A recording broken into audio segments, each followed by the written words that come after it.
자, 오늘 이제 마태복음 3장, 그래서 광야에 외치는 자의 소리라는 제목으로 함께 말씀을 나누고자 합니다. 예수님이 나셨을 당시에 이스라엘을 식민 지배하던 로마는 당시 이 팍스 로마나라고 불리는 평화의 시대를, 전무후무한 그런 평화의 시대를 구가하고 있었습니다.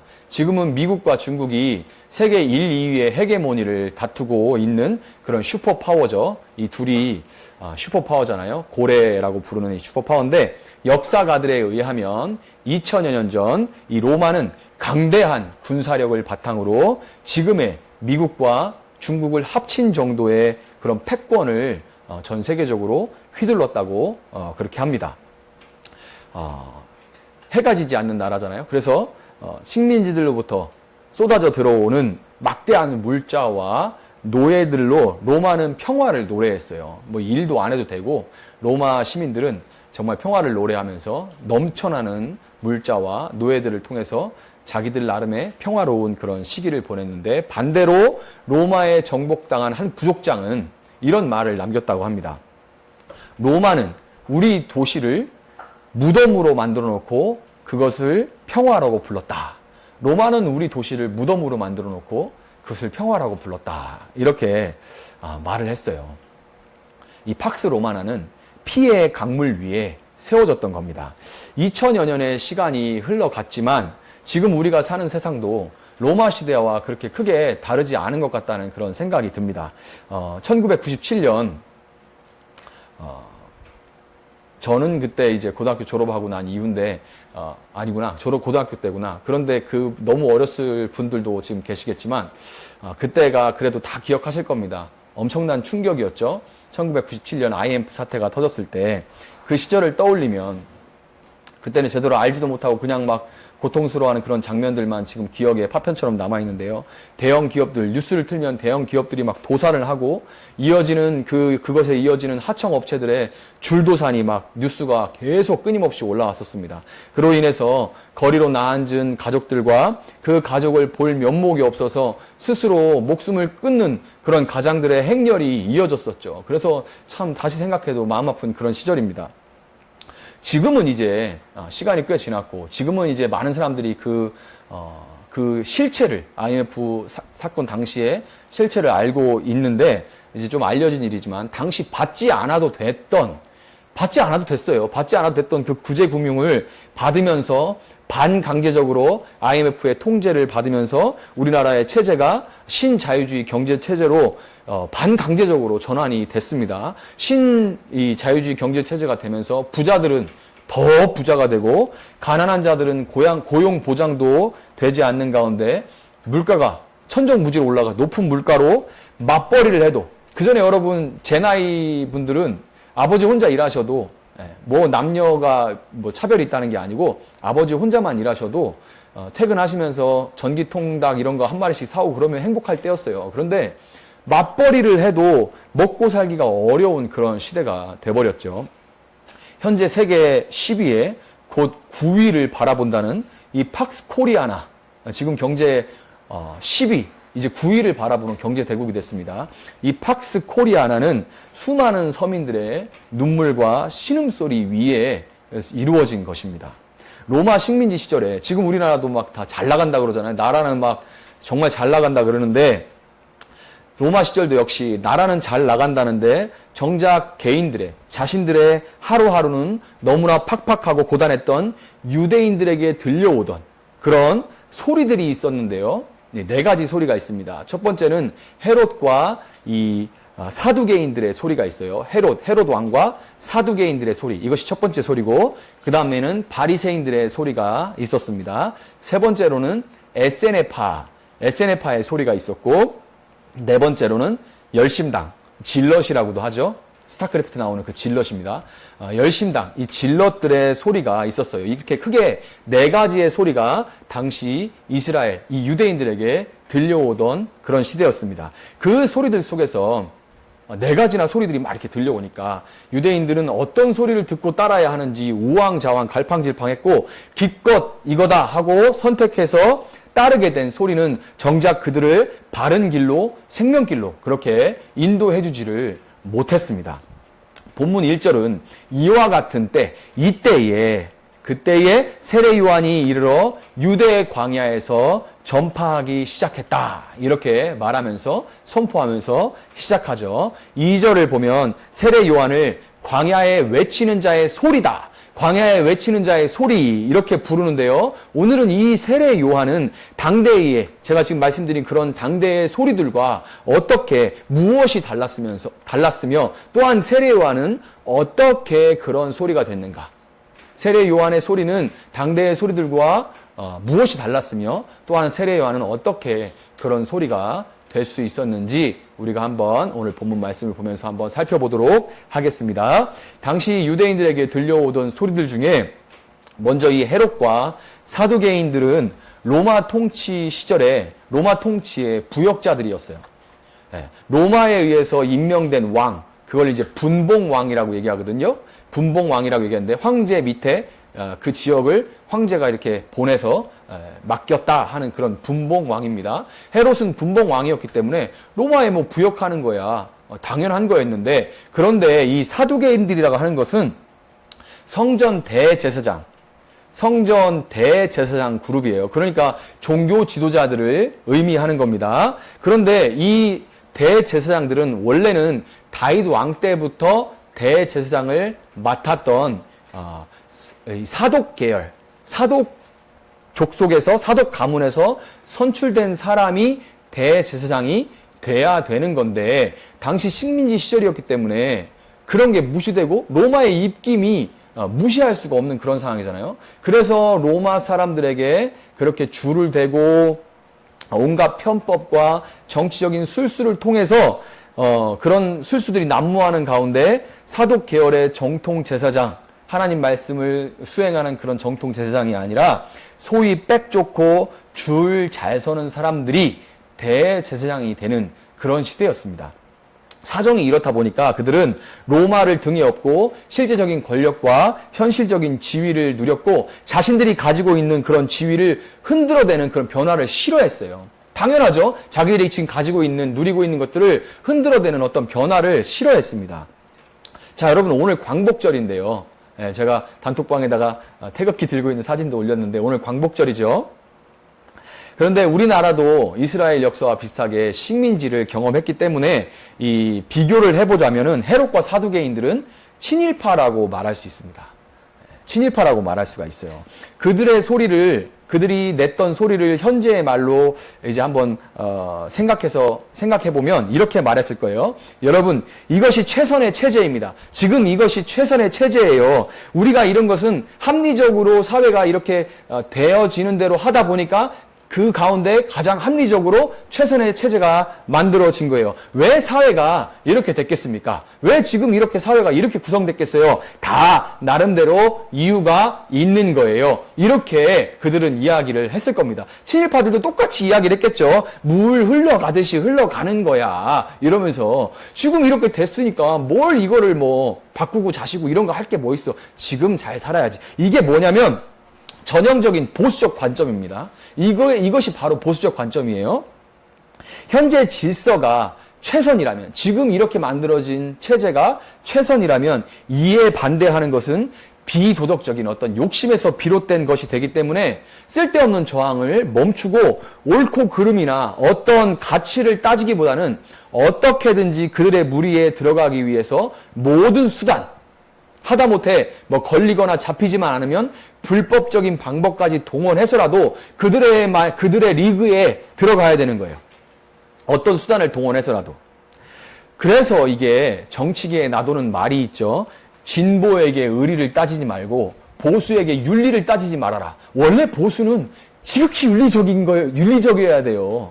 아주 날카롭게 윤리적이어야 되는데, 참 아이러니하죠. 진보한테 의리 따지지 말고 보수한테 윤리 따지지 마라. 이런 말이 있어요. 근데 이거는 그냥 지금 나온 게 아니라 2000여 년 전에도 동일한 그런 일들이 일어나고 있었던 겁니다. 자, 다음으로 바리새인들은 사회개혁을 하는 그런 엘리트 계층이었습니다.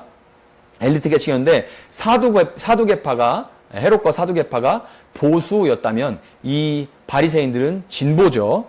바리새라는 말은 분리, 뭐에서 분리, 뭐뭐로부터 분리하다, 이런 분리라는 뜻인데 그들은 하나님을 위해 스스로 구분되는 운동을 했던 그런 그룹이었습니다. 일제시대와 비교를 하자면 이 사람들은 독립운동가들 중에서 이제 민족 계몽 운동을 펼쳤던 그런 분들 있죠. 민족 계몽 운동을 펼쳤던 다소 온건한 개혁파에 속한다고 말할 수 있습니다. 바리새인들은. 그들은 율법을 철저하게 지키면 하나님의 도움을 받아서 독립을 성취할 수 있다. 독립을 이룰 수 있다. 이렇게 여겼고 점차 그렇다 보니까 점차 율법에 담긴 하나님의 뜻과 정신보다는 형식에 지나치게 얽매이기 시작하면서 율법 아래의 하위 율법들, 하위 법들을 막 규칙들을 만들어서 그것들을 더 지키도록 그렇게 철저하게 지키도록 하게 됐어요. 그러면서 그 율법을 지키지 않는 죄인들, 특별히 세리와 창기들을 사람 취급도 하지 않고 공격하기에 이르게 됐습니다. 그들이 냈을 만한 소리는 자, 여러분 이상적인 것은 우리에게 이미 주어졌습니다. 우리에겐 법이 있잖아요. 우리에게 이상적인 게 이미 주어졌습니다. 여러분에게 필요한 건 이미 유치원 때 다 배웠어요. 근데 문제는 여러분이 그거를 잘 지키지 않기 때문입니다. 그래서 우리가 지금 이 모양 이 꼴이 된 거예요. 우리들 따라서 철저하게 율법을 지키고 다른 사람들도 다 그 율법을 지키게 만들면 하나님이 우리에게 해방을 가져다 주실 겁니다. 이것이 그들이 주장하던 그런 소리였어요. 진보죠. 지금도 진보에 아까 말씀드렸죠. 의리 따지지 마라. 자기만의 그런 의가 있어요. 철저한 의가. 그래서 그걸 지키는 것을 의로 여기고 다른 사람이 그걸 지키지 못하면 그 사람은 그 사람의 의를 가지고 있고 막 그것을 공격합니다. 어제까지 동지였다가 왜 진보가 그러냐면 이 바리새파 같기 때문에 그런 거예요. 자, SNF파는 은둔 수도사라고 말을 할 수가 있는데요. 식민지 치하의 현실에서 이 꼴 저 꼴 막 다 보기 싫거나 혹은 이렇게 복잡하고 혼란한 세상에서는 도대체 하나님 말씀을 따라서 살 수가 없다. 그렇게 생각을 하고서 세상을 등지고 은거했던 그런 사람들을 이 SNF파라고 얘기를 합니다. 그들은 광야나 사막으로 떠나서 그곳에 있는 동굴 등에서 집단 생활을 하면서 자기들이 거기서 어떤 신비적으로 더 기도하고 하나님을 막 이렇게 부르짖으면 하나님이 기적적인 개입으로 이스라엘이 독립할 수 있다. 이렇게 믿었습니다. 일제시대에도 우리나라에 신사참배해라 하거나 혹은 창씨개명, 이 이름을 바꿔라 이런 것들이 이런 명령이 싫어서 금강산이나 간도로 떠나서 집단을 이루고 살았던 그룹들이 굉장히 많습니다. 마지막으로 열심당이 있죠. 질럿들. 열심당은 독립운동가들로 치자면 그 중에 이 봉오동 전투, 홍범도 장군이죠. 오늘 이제 그 유해가 카자흐스탄에서 근 100여 년 만에 이제 한국 땅으로 돌아오는데 너무나 죄송스러운 마음입니다. 이 홍범도 장군 혹은 이 청산리 대첩을 승리로 이끈 김자진 장군 같은 그런 무장 항쟁파였습니다. 이게 열심당이에요. 당시 유대 지역에서 반로마 게릴라 항쟁으로 이름을 떨친 사람은 얼마나 그 이름이 아주 사람들이 얘기를 하고 무슨 지금 이 홍범도 장군처럼 나르는 장군님 막 이렇게 불렀대잖아요. 나르는 장군님 그런 식으로 막 그 사람의 이름이 언급됐던 사람은 이 사도행전 5장 37절에도 언급되는 갈릴리 유다라는 사람이었습니다. 갈릴리 유다.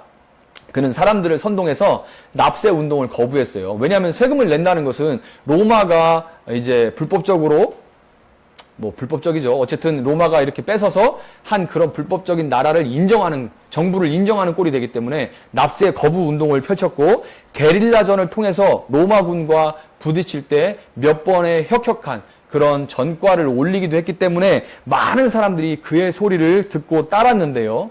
결과적으로는 이 대로마 항쟁 때문에 결과적으로는 AD 기원 후 66년에서 76년까지 이런 항쟁들로 인해서 로마가 본격적으로 이제 이스라엘을 무력으로 정벌하면서 기원 후 70년에 결국 이런 무력 항쟁은 실패하고 예루살렘이 함락되면서 그와 함께 수십만 명의 사상자를 내는 그런 결과를 내고 말았습니다. 여러분 유대인들에게 지금 제가 들려온 소리들을 얘기했는데 이 소리들 중에 어느 것 하나 당시 핍절한 당시 핍절했던 유대인들에게 희망이 되는 것은 없었습니다.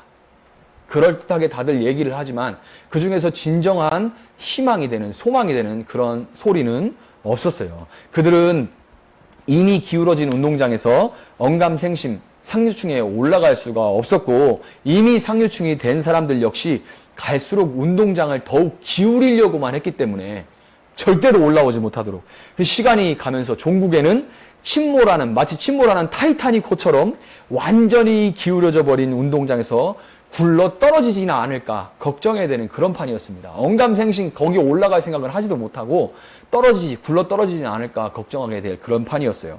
그렇다고 유대인들이 아무리 그것을 지키면 복을 받는다고 해도 바리새인들이 요구하는 수준으로 율법을 지키면서 살 수는 없었는데, 그것은 쉽게 말해서 모든 일반 성도님들이 다 교역자와 같이 살아라 하고 요구하는 것보다 더한 거였어요. 또 여러분, 이 나는 자연인이다 라는 TV 프로그램이 있잖아요. 그거 좋아하는 남자들이 많은데, 그런데 나는 자연인이다를 보면서 아무리 그들의 자유로 보이는 그런 모습을 부러워한다고 해서 모두가 나는 자연인이다 나오는 자연인이 될 수는 없잖아요. 그냥 동경할 뿐이지 그 자연인이 될 수 없듯이 처자식과 삶의 터전인 그런 전답을 버리고 떠날 수 없는 사람들에게 SNF파의 소리는 그저 울리는 공허한 울림일 뿐이었어요. 여러분, 세례 요한의 소리는 이 소리들 중 어떤 것과도 같지 않았습니다. 세례 요한이 외치는 그 소리는 이 소리들과 그 어떤 것과도 같지가 않았습니다. 세례 요한은 제사장의 아들이거든요. 제사장 아들이에요. 완전 금수저입니다. 가만히 있으면 아버지를 이어서 제사장이 될 수 있었고, 그냥 헤롯과 사두개인들처럼 먹고 살 걱정 없이 그냥 사회의 기득권이 될 수 있었지만, 그는 기존의 체제를 깨뜨리고 나왔습니다. 그렇다고 그가 나와서 들어간 곳이 SNF파인데요.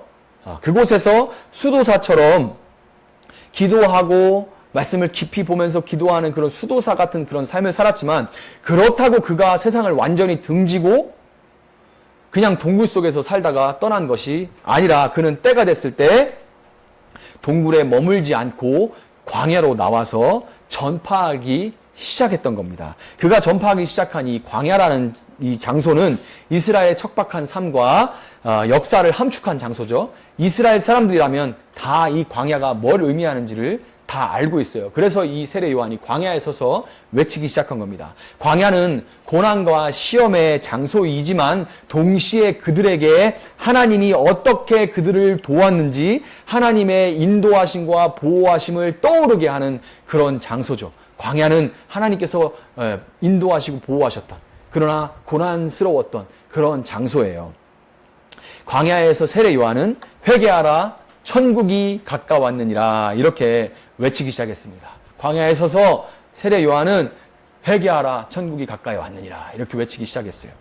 회개는 도덕적이고 윤리적이고 법적인 그런 죄들로부터, 범죄로부터 돌이키라는 뜻 이상으로 삶의 방식 자체를 바꿔라, 삶의 방식 자체를 돌이키라는 의미를 가지고 있어요. 그것이 회개입니다. 회개는 그냥 내가 조금 잘못하고 이런 거 누구한테 이런 해코지 하고 이런 것들, 당연히 그런 것도 회개해야 되지만, 그것보다도 삶의 방식 자체를 전환시키고 바꾸라는 그런 명령인 거예요.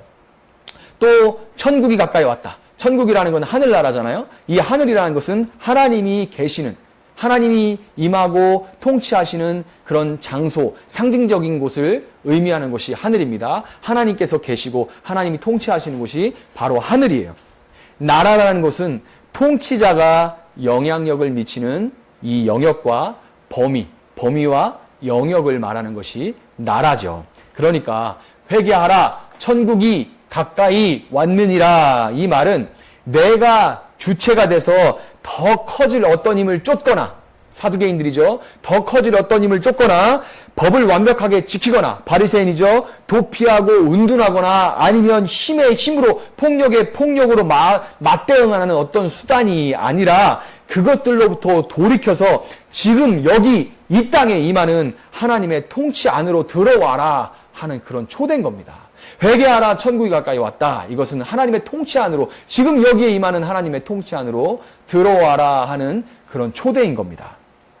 여러분의 삶의 방식을 바꾸시오. 삶이 팍팍하고 정처가 없지만 광야에서 우리를 보호하시고 인도하신 하나님의 정의와 평화와 사랑이 지배하는 그 질서가 지금 여기에 임합니다. 스스로 주도권을 가지고 사는 죄된 삶의 방식에서 돌이켜서 하나님이 주도권을 인정하고 순종할 때 죄의 사슬에서 놓이는 진정한 해방, 진정한 독립을 여러분은 경험할 수 있습니다. 라고 광야에 서서 이스라엘 백성들에게 그곳에서 무슨 일이 일어나는지 생각나게 하는 그 광야에 서서 다시금 하나님을 바라보고 하나님에게 돌이키게 하는 그런 하나님의 통치 안으로 들어오게 하는 외침을 외쳤던 거예요.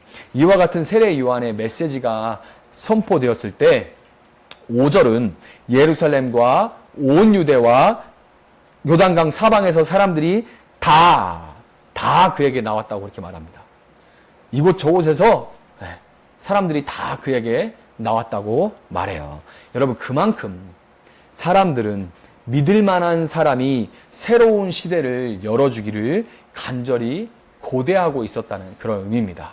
그만큼 그들은 목말라 하고 있었다는 그런 의미예요.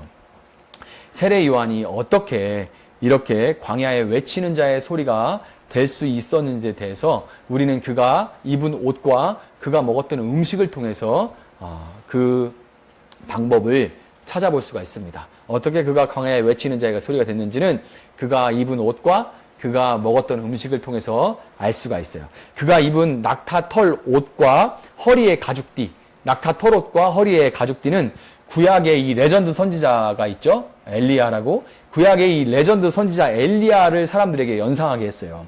엘리야는 털이 많은 사람이었기 때문에 낙타털 옷을 입고 외치는 세례 요한의 모습은 구약의 마지막 절 말라기 4장 5절 6절 한번 볼게요. PPT로. 자, 보라, 여호와의 크고 두려운 날이 이르기 전에 내가 선지자 엘리야를 너희에게 보내리니 그가 아버지의 마음을 자녀에게로 돌이키게 하고 자녀들의 마음을 그들의 아버지에게로 돌이키게 하리라. 돌이키지 아니하면 두렵건대 내가 와서 저주로 그 땅을 칠까 하노라 하시니라. 이 말씀에 예언된 대로 혼돈의 때에 오기로 한 그 선지자 엘리야의 모습 딱 그것이었기 때문에 사람들은 낙타털 옷을 입고 허리에 가죽띠를 두르고 서서 외치는 세례 요한의 모습을 보면서 엘리야를 떠올릴 수밖에 없었어요. 그렇지만 여러분, 낙타털 옷을 입었다고 이 외모만 꾸민다고 해서 사람들이 하나님의 말씀을 대언하는 사람으로 세례 요한을 여겼던 것은 절대 아니죠. 처음에 조금이야 몇몇 사람들이야 속일 수 있었겠지만 그냥 인위적으로 꾸민 것은 결국 다 들통이 나게 되어 있죠. 실력 없으면 다 들통나게 돼 있어요. 이 광야는 사막과 같아서 풀도 거의 없는데 메뚜기와 석청을 먹었다고 하잖아요. 석청이라는 것은 들에 땅에 이렇게 막 바위 틈이나 땅 속에 이렇게 그 벌들이 만들어 놓은 그런 들꿀을 얘기하는 겁니다. 석청이라는 것은. 그런데 광야에 풀도 많이 없는데 메뚜기나 석청이 많을 리가 없죠. 이 말을 볼 때 요한은 금욕적이고 고행하는 삶을 살았음을 우리가 알 수가 있습니다. 선지자 엘리야 역시 본격적인 사역을 시작하기 전에 하나님께 강한 연단을, 세례 요한이 엘리야를 이제 의미한다고 했잖아요. 이 엘리야도 본격적인 사역에 앞서서 하나님의 강한 연단을 받았는데요. 3년의 가뭄이 있었습니다. 이스라엘이. 선지자 엘리야가 본격적인 사역을 시작하기 전에 3년의 가뭄이 있었는데요. 그는 하나님의 말씀을 따라서 점점 말라가는 그릿이라는 시냇가, 그릿 시냇가에 머물면서 하루에 아침에 한 번, 저녁에 한 번 까마귀들이 물어다주는 고기와 이 음식을 먹으면서 시냇가의 물을 이제 마시면서 그렇게 연명을 해나갔습니다. 여러분, 얼마나 하나님께서 그렇게 시키셨어요. 얼마나 고생스럽고 자존심 상하는 과정이었을까요? 짐승이 물어다 주는 거, 짐승만 바라봐야 되는 거예요. 아무것도 내가 할 수 있는 게 없어요. 엘리야인데, 선지자인데 아무것도 할 수 있는 건 없고, 그 사람도 배울 만큼 배웠을 텐데 아무것도 할 수 있는 건 없고, 까마귀가 물어다 주는 짐승이 오기만을 기다려야 되는 그런 상황이었습니다.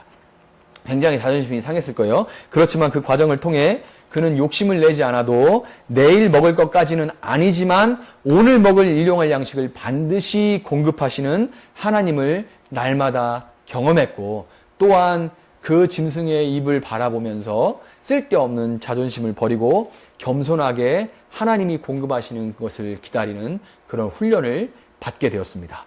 이 그릿 시냇가가 점점 말라가서 수량이 줄어들고 말랐어요. 이제 완전히 말랐는데 바닥을 드러냈음에도 불구하고 여전히 가뭄은 끝나지 않았습니다. 3년 가뭄이다 보니까요.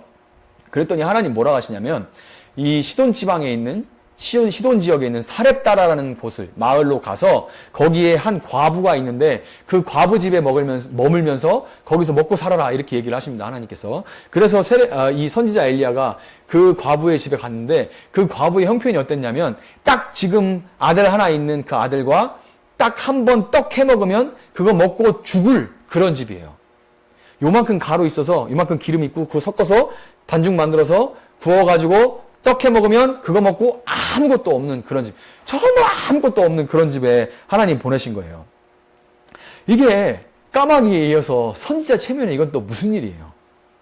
그런데 이 찢어지게 가난한 집안에 입이 하나 늘었으니까 분명히 죽어야 되고 망해야 되는데, 다시 이스라엘의 비가 내릴 때까지 그 과부의 집 통에 있는 가루와 병의 기름이 끊어지지를 않습니다.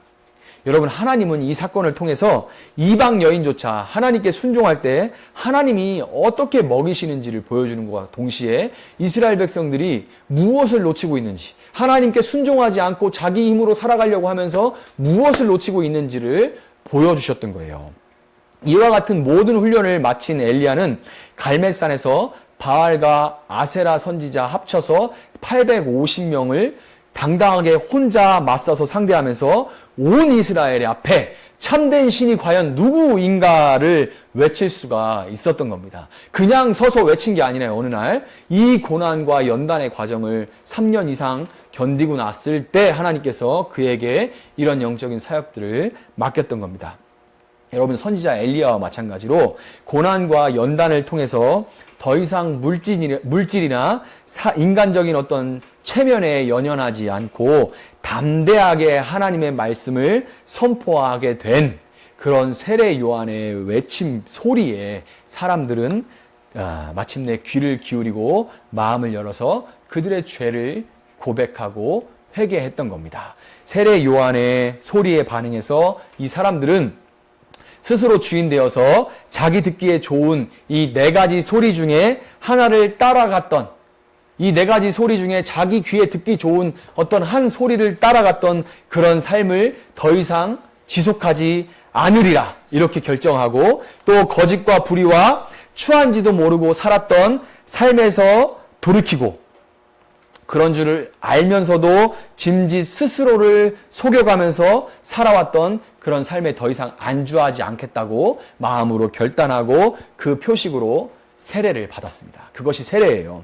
세례 받을 때 그 세례의 물은 정화와, 깨끗하게 씻는 정화와 죽음을 모두 상징하는데요. 옛사람이 물속에 빠져서 죽고, 원래는 우리 장로교에서는 머리 위에 3번만 성부와 성자와 성령 이렇게 물을 이렇게 살짝 끼얹는 정도인데, 원래 정통은 물에 푹 담그는 거죠. 그래서 그 물 속에서 옛사람은 죽어지고 새로운 사람이 그 물에서 올라오는 겁니다. 이와 같은 일종의 죽었다는, 그리고 깨끗해졌다는 일종의 퍼포먼스인데, 하나님의 백성 공동체에 이 편입되는 절차입니다.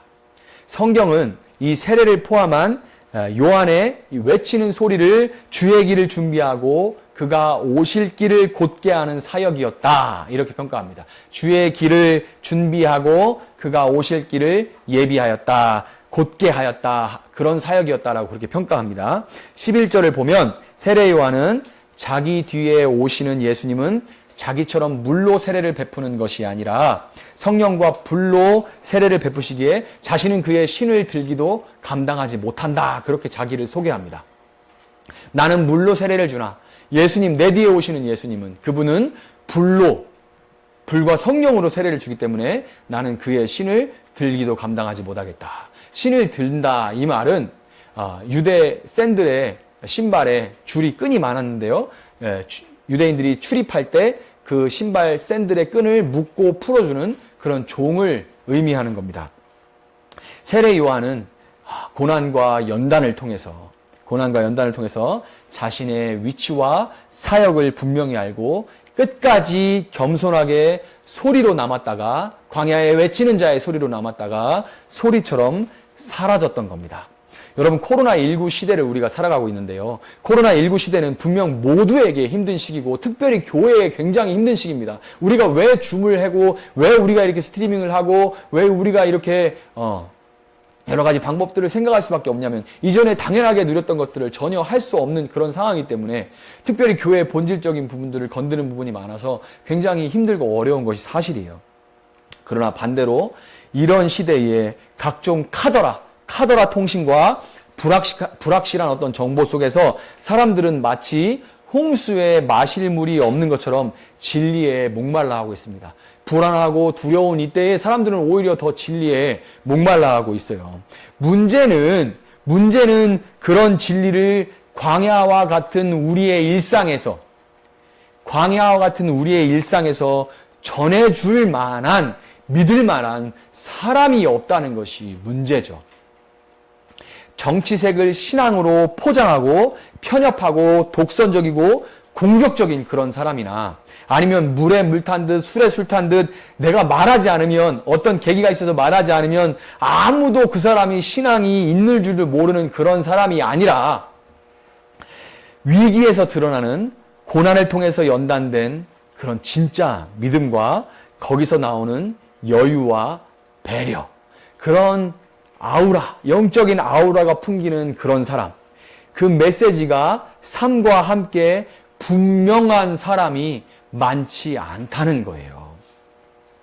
때로 그런 사람이 나타났는가, 그런 사람인가 해서 한번 들어보면 소리로 시작하는 것 같다가도 조금만 지나면 그 소리를 내는 사람을 못 드러내서 안달인 그런 사람이 아니라 끝까지 소리로 남아서 주님께서 누군가의 마음에 오실 길을 예비하고 준비하고 끝까지 소리로 살다가 소리로 사라질 그런 사람이 이 시대에 필요한 것입니다.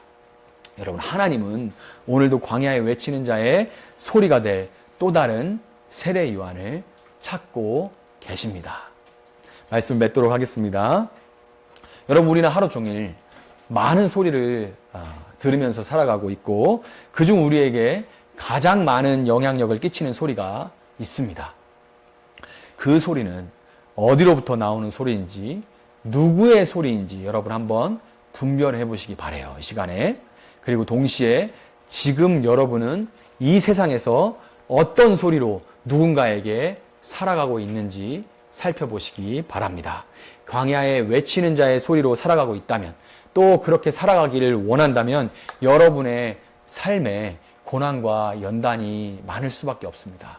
때로는 인생에 가뭄을 만날 수도 있어요. 그러나 여러분과 저와 지금 함께 하시는 임마누엘의 하나님은 엘리야와 세례 요한이 경험했던 바로 그 동일한 하나님이라는 것을 여러분 믿으시기 바랍니다. 예수님은 지난주에 폐막한 이 도쿄 올림픽 있죠? 지난주에 폐막한 올림픽에서 올림픽의 꽃 육상, 그 중에서 릴레이가 있었는데, 세례 요한에게 예수님은 세례를 받으시면서, 예수님이 죄가 있어서 죄에서 죽어지기 위해서 세례를 받으신 것이 아닙니다. 공식적으로 세례 요한의 사역을 이어받으신 거예요. 그러니까 세례 요한이 바통을 들고 열심히 뛰면서 광야에서 외치고 난 다음에 예수님에게 그 바통을 넘겨준 겁니다. 예수님은 그 바통을 그대로 이어받으셨어요. 이 예수님이 이어받으신 바통은 바로 회개하라, 천국이 가까이 왔다 이 하는 강력한 슬로건입니다. 회개하라, 천국이 가까이 왔다 하는 그 슬로건이에요. 이것이 바로 바통입니다. 세례 요한과 같이 여러분, 우리는 물로 세례를 줍니다. 저만 세례를 주는 게 아니라 저와 교회에 속한 여러분 모두가 다 세례를 주는 거예요. 그것은 곧 사람들에게 그 슬로건, 회개하라, 천국이 가까이 왔다, 여러분 삶에서 돌이키십시오, 그리고 하나님의 통치에 들어가십시오. 하나님 여러분을 초대하십니다. 이제 이 삶의 다른 소리들은 다 접고 하나님의 소리에 기울이시고 그 초대에 응하십시오 하는 그 슬로건을 우리는 정하고 전하고 그들을 공동체로 받아들이는 것까지가 우리가 해야 될 일이에요. 우리는 그 바통을 들고 달려갑니다. 그리고 그 바통을 세례 요한이 예수님께 전했듯이 우리도 그 바통을 예수님께 전하는 것까지가 우리의 일인 거예요. 우리는 비록 물로 세례를 주고 끝이지만 그러나 예수님은 불로 우리가 그 슬로건 메시지를 전한 사람들의 죄를 온전히 태우시고 성령으로 새롭게 하셔서 그들이 결단한 그대로 살아갈 수 있는 힘을 공급해 주실 겁니다. 여러분 이 사실을 믿으시고 오늘 광야를 지나는 누군가에게 외치는 자의 소리로 살아갈 수 있는 여러분들 한 사람 한 사람 되시기를 주님의 이름으로 축복합니다.